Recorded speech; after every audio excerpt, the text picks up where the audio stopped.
Assalamualaikum saudara sebangsa setumpah darah.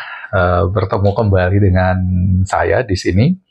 Nah, di sini saya ceritakan sedikit video saya yang kemarin yang mempertanyakan adanya bunyi atau huruf S di dalam kata Malaysia itu ketika mereka membuat alasan bahwa nama Malaysia itu dari kaidah bahasa Melayu, dari bahasa Latin yang menghubungkan sia, kenapa ada S-nya gitu ya. Seorang teman saya di Malaysia cerita kalau video saya itu sudah banyak dibahas di antara forum-forum mereka di sana, di orang Malaysia bahkan masuk ke grup-grup WhatsApp mereka untuk membahas gitu. Dan di video itu ketika saya posting di TikTok, itu sudah penontonnya itu dalam sebentar itu udah 13.000 lebih. Nah, di situ ada banyak pertanyaan, ini kemana ini yang dosen-dosen atau ahli bahasa atau profesor dari Malaysia kok nggak ada yang bahas gitu. Apa mereka diamkan begitu saja gitu. Ya, kalau secara langsung gitu ya, mereka ya nggak berani lah, orang nggak bisa, itu kan merendahkan diri mereka sendiri. Lagian siapa mau berdebat dengan orang yang random seperti saya umpamanya di TikTok atau di YouTube yang nggak punya otoritas keilmuan seperti mereka nggak punya otoritas wewenang lah ya, otoritas akademis seperti itu ya. Kalaupun saya sampaikan itu ya cuman logika, dan kalaupun ada di sana otoritas akademisnya, saya meminjam dari orang lain sebagai kutipan seperti itu. Ya malu lah mereka itu kalau berdebat dan kalah pula gitu kan, karena apa yang saya sampaikan itu memang nggak bisa dibantah gitu, nggak bisa dibantah sama mereka gitu. Nah cuman eh, saya dulu di Aceh ya, jadi ketika masa konflik itu, jadi yang namanya pertempuran itu bukan cuma di darat atau secara fisik, juga pertempuran opini ini pada waktu itu masih ada namanya Yahoo Groups di sana. Jadi itu saling serang. Saya tahu banyak sekali intelektual di sana, termasuk yang main di Yahoo Groups itu yang untuk propaganda, itu termasuk mantan gubernur Aceh, uh, Tengku Agam Irwandi itu sangat aktif juga di platform Yahoo Groups waktu itu ya, untuk mempengaruhi para intelektual di Indonesia dan juga di Aceh itu untuk bertarung opini seperti itu. Juga ya mantan Bupati Sabang, Wali Kota Sabang yang juga teman saya itu aktif sekali mereka gitu. Jadi di forum-forum seperti ini pun di platform media sosial yang sekarang, entah itu YouTube, entah itu TikTok atau Facebook, itu nggak mungkin orang Malaysia yang udah mau menghabiskan dana besar-besaran untuk membuat pidato bahasa Melayu dengan membajak mahasiswa-mahasiswa asing yang belajar bahasa Indonesia itu untuk mengklaim budaya Melayu mereka, yang mau mengeluarkan dana untuk membiayai ya orang-orang TKI seperti itu yang seolah-olah pro ke Malaysia, yang seolah-olah itu suara orang Indonesia. Ya nggak mungkin lah mereka nggak ikut gitu. Ya orang mungkin mereka bisa ngaku apapun lah, tapi siapa yang percaya misalnya orang seperti Iki Weo itu yang pernah debat sama saya di YouTube itu sangat sekali gaptek, nggak ngerti apa-apa, tapi punya peralatan siaran itu yang sangat bagus, kemudian editing template-nya apanya sangat bagus, begitu bisa begitu aja, cuman mengandalkan dari AdSense untuk membuat studionya. Ya kalau orang Malaysia yang mereka cuma dengar apa kata profesor yang menggunakan otaknya itu cuma sebagai penyimpan data, mungkin mereka percaya kalau Iki Weo atau About Sastra atau Romlia Pratama, Borunaga, Sari Tingting atau Toha itu betul-betul karena diri mereka sendiri yang ingin menyampaikan seperti menyerang Indonesia tanpa ada yang mengarahkan dari belakang, itu mereka percaya. Kalau kita ketawa ya, apalagi kita sudah pernah ikut menyaksikan lah, paling enggak menyaksikan dulu zaman-zaman masih di konflik di Aceh itu gimana pertarungan opini gitu ya, kita tahu di sana itu banyak juga main yang intelektualnya gitu. Jadi sebenarnya kalau dari dari komentar-komentar mereka di entah di video saya atau yang menyerang misteri seperti itu ya, polanya itu kebaca sih. Jadi mereka itu buzzer-buzzer dari mana diserang untuk memenuhi algoritma di media sosial ini untuk mematikan apapun yang mantap Malaysia itu udah khatam lah kita gitu. Jadi pola-polanya mereka juga yang menggunakan nanti ad hominem untuk melemahkan kita gitu kan. Entah dibilang muka jelek lah gitu kan. Kemudian ini seperti tadi saya baca dia bilang gitu seperti guard dari Nepal, tapi dia lebih rapi, itu kosong, nggak ada nilainya perkataan gitu. Tapi pola dari permainan kaum entah itu dosen, entah intelektualnya di pertarungan opini seperti ini, perang asimetris seperti ini, itu mereka muncul nanti pakai nama-nama palsu gitu kan, entah apa gitu, ada yang maki-maki, ada macam-macam polanya gitu, itu sangat terpola, terbaca sekali kok yang di komentar-komentar saya ini gitu. Dan beberapa karena nggak mampu itu membantahnya, seperti khasnya mereka ya, dan itu menggunakan cacat logika ya atau sesat pikir, logical fallacies. Jadi karena nggak mampu dibantah itu mereka sesatkan gitu, mereka sesatkan. Contohnya ini tadi yang saya baca di komentar video saya yang mempertanyakan dari mana S-nya Malaysia itu. Jadi ini ada namanya misplan ya, misplan ini. Ini nggak tahu apa memang dia beneran misplan dan hanya orang random. Tapi kalau dari pengalaman dulu masih ada Yahoo Groups itu, ini biasanya orang-orang intelektual, ya orang-orang entah dia dosen, entah profesor itu yang muncul ke sana untuk menyesatkan pemahaman orang-orang yang karena nggak bisa jawab, karena nggak bisa bantah apa yang saya katakan tadi bahwa S-nya Malaysia itu tuh nggak ada dalam kaidah. Jadi di sini bagaimana dia menyesatkan? Dia katakan, lah dia malah nggak bisa bedakan STP. Malaysia itu Y, tapi itu huruf hidupnya kan ketemu I itu ya. Malaysia dalam kaidah penamaannya gitu kan. Nah, Kroa, kalau A itu jadinya T, Kroasia. Jadi T nih, Kroasia dia bilang kan. Dan kemudian Ethiopia. Nah, karena kalau U itu bertemu P, jadi ada beberapa memang kaidah dalam bahasa itu seperti itu gitu. Huruf hidup ketemu huruf hidup itu ditambahkan untuk pembantu untuk jembatannya gitu ya. Misalnya dalam bahasa Prancis gitu ya. Ya, il gitu ya, jadi ditambahi dengan T, jadi ya, til. Jadi seolah-olah sama si misplan ini itu dibuat bahwa dalam bahasa Latin itu kalau dia Y atau I itu jembatannya S gitu ya. Kalau A itu jembatannya T. Kalau U itu jembatannya P. Makanya Malay nggak bisa Malaya, Malaysia S gitu kan. Atau Kroa nggak bisa langsung Kroasia, jadi dibuat T, Kroasia. Ya, atau Ethiopia itu O, Etio, nggak bisa Ethiopia, jadi Ethiopia. Oke. Nah, kalau seandainya kita itu begitu awam ya, nggak ngerti pola-pola penyesatan seperti ini, ya udah kita terima aja, dan kita pun akan sibuk mencari benarkah kaidah bahasa Latin itu seperti itu gitu kan, buka-buka buku bahasa Latin, gimana grammarnya, apa iya betul seperti itu penamaan gitu kan, itu jadi gelisah gitu, benar nggak ya saya gitu. Tapi kalau kita sudah kenal yang namanya filsafat, ini udah umum yang setelah adanya filsafat pencerahan, dan itu pernah terjadi hal seperti itu juga di dalam yang menghambat perkembangan ilmu pengetahuan. Jadi solusinya itu ditemukan oleh Karl Popper.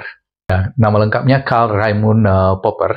Dia kelahiran dari Austria, jadi dia orang Austria yang juga menjadi profesor di beberapa universitas di Inggris dan dianggap sebagai filsuf terbesar di abad ke-20 gitu ya. Dan filsafat itu seperti yang saya bahas di channel sebelah itu sebenarnya kan untuk menemukan solusi atas kebuntuan dari pemikiran-pemikiran manusia seperti ini ya. Seperti di zaman pencerahan dulu, gimana kita untuk membuktikan debat ngalor ngidul itu nggak bisa gitu. Apa yang dialami oleh Galileo Galilei.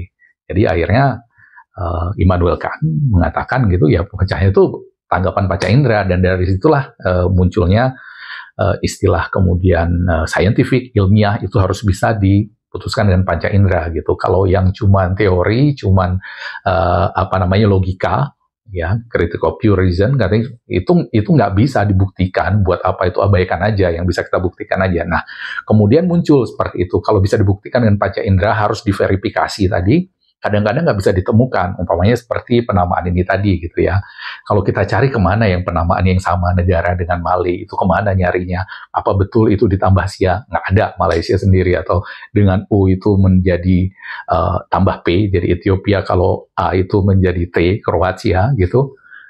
Itu kemana kita nyari gitu. Nah, solusi dari Karl Popper ini adalah bukan hanya verifikasi, tapi falsifikasi. Falsifikasi itu pembuktian terbalik yang dulu pernah ditawarkan untuk penanganan korupsi di Indonesia, itu pembuktian terbalik. Atau kita ambil contoh yang paling populer itu angsa hitam ya. Dan itu adalah antitesis dari premis yang mengatakan bahwa semua angsa di dunia ini berbulu putih.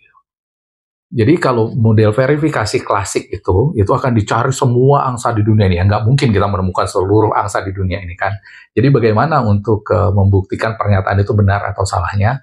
Ya cukup kita cari satu angsa yang berbulu bukan putih. Sebenarnya umpamanya angsa berbulu hitam gitu. Nah ketika ditemukan angsa berbulu hitam itu, ya artinya premis yang mengatakan bahwa seluruh angsa itu berbulu putih otomatis gugur. Jadi falsifikasi. Nah, jadi kita kembali ke soal pernyataan dari Miss Plan tadi bahwa Malai itu di jembatannya adalah S, Malaysia, dan kemudian Kroa, itu jembatannya adalah T menjadi Kroasia, dan kemudian Ethiopia itu adalah Etio, jembatannya T menjadi Ethiopia tadi. Bagaimana untuk membuktikan pernyataan itu salah atau benar gitu ya. Nggak perlu kita sibuk cari semua bagaimana grammar Latin itu, ya cukup falsifikasi. Falsifikasinya gampang kalau gini. Betul nggak di dua negara itu? Ke Malaysia ini kan udah kita kesampingkan tadi. Diambil contoh Kroasia dan juga Ethiopia ya.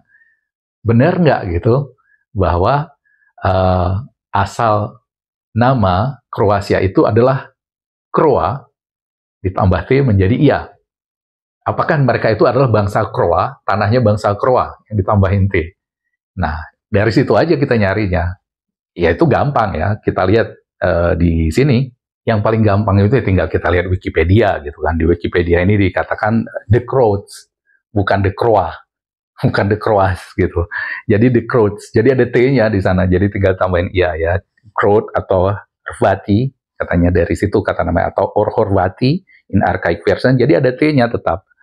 Adalah South Slavic ethnic group, jadi etnik satu suku, kelompok suku di selatan, bagian selatannya Slavik. Ya, jadi native, mereka asli dari Kroasia dan Bosnia Herzegovina dan negara-negara tetangganya di Eropa Tengah dan Eropa Tenggara gitu, ya, yang sama-sama berbagi leluhur, budaya dan juga sejarah gitu kira-kira. Tapi ya biasanya kalau orang-orang di ilmiah itu Wikipedia itu nggak valid untuk dijadikan referensi. Jadi jangan kita lihat di ini ya, jangan kita lihat Wikipedia, tapi ya ini mungkin Merriam-Webster itu lumayan bisa dipakai sumbernya. Jadi di sana juga dibuat Croat Nun. Nunnya itu kata benarnya itu Croat gitu. Jadi orangnya Kroasian. Nggak ada Kroatian gitu. Nggak ada seperti yang dikatakan oleh Miss Plan tadi ya. Yang bisa kita duga itu kemungkinan entah dosen, entah akademisi dari Malaysia itu dan nggak mungkin menampakkan diri dia ya. Nah, ini dikasih dengan contoh lagi di web ini kan, the Croat save another match point at 6-5 gitu. Nah ini Croat juga, jadi Croat semuanya, nggak ada yang namanya itu Kroa gitu. Nah kemudian Ethiopia juga gitu. Apakah itu asal katanya dari Etio dan Pia atau Ethiopia?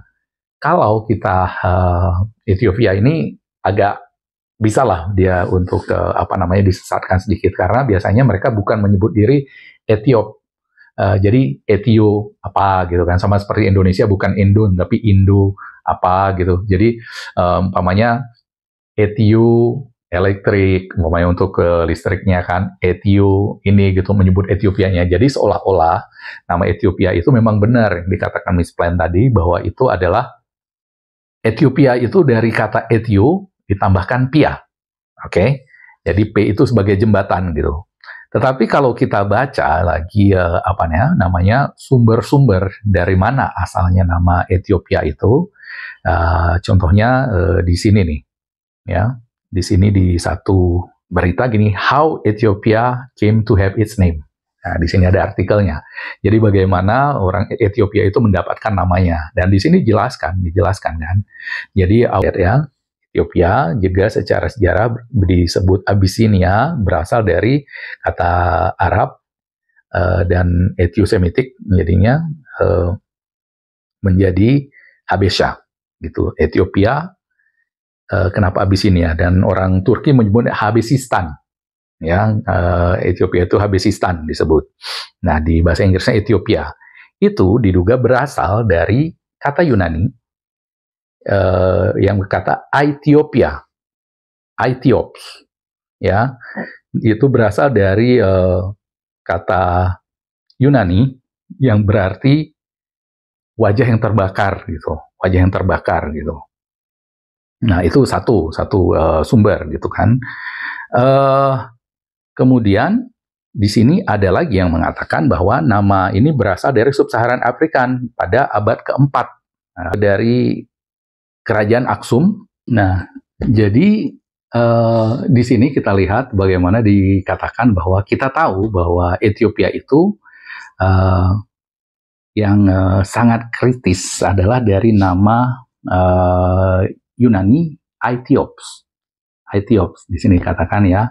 Dan Aethiops ini adalah penggabungan antara dua kata yang berarti terbakar dan muka gitu.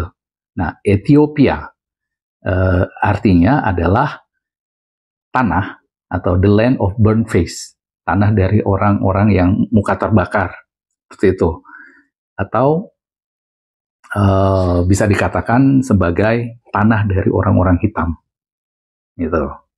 Jadi dari sini bisa kita lihat bahwa argumen dari Miss Plan tadi itu adalah penyesatan. Nggak ada gitu kaidah bahwa Kroa itu menjadi ditambah T menjadi Tia, kemudian Etio itu dijembatani dengan P menjadi Pia, kemudian Malay dijembatani S menjadi Malaysia gitu. Nah, itu adalah pola-pola penyesatan di dalam propaganda perang simetris biasanya digunakan gitu untuk membuat orang tidak percaya diri ketika berdebat. Ya mungkin kalau dia yang anak-anak ABG yang dibegitukan ya kena gitu. Cuman kalau kita yang udah ngikutin yang perdebatan model begitu ya ketawa gitu ya. Dan ketawa lagi gimana mereka di belakangnya itu membuat itu gitu. Nah, strategi seperti itu biasa ya, mematikan kill the messenger, jadi melemahkan kredibilitas kita bahwa kita nggak ngerti apa yang kita omongkan, seperti itu ya. Itu kalau kita dalam Islam itu disebutnya strategi dajjal gitu ya, membuat sesuatu yang benar itu seolah-olah salah, dan salah benar membingungkan orang. Nah, itu strategi yang digunakan oleh Miss Plan tadi. Jadi seperti itu video kali ini dari saya ya. Jadi kalau kita kalau saya sebagai orang Islam biasanya begitu, kalau ketika ada orang fasik membawa berita, teliti dulu gitu, jangan langsung dipercaya. Begitu juga seperti ini. Kalau ada orang Malaysia yang mengatakan bahwa ini begitu, Indonesia seperti ini, jangan langsung dipercaya. Ya, kita gunakan akal kritis kita gitu ya. Kita nggak dibentuk seperti mereka yang mana otak itu pintar, artinya itu hanya sebagai tempat penyimpanan data gitu. Jadi yang keluarkan pun data-data tanpa bisa dia kritisi, tanpa bisa dia mengerti apakah itu benar atau salahnya. Oke, jadi demikian dulu video kali ini dari saya. Assalamualaikum warahmatullahi wabarakatuh dan merdeka.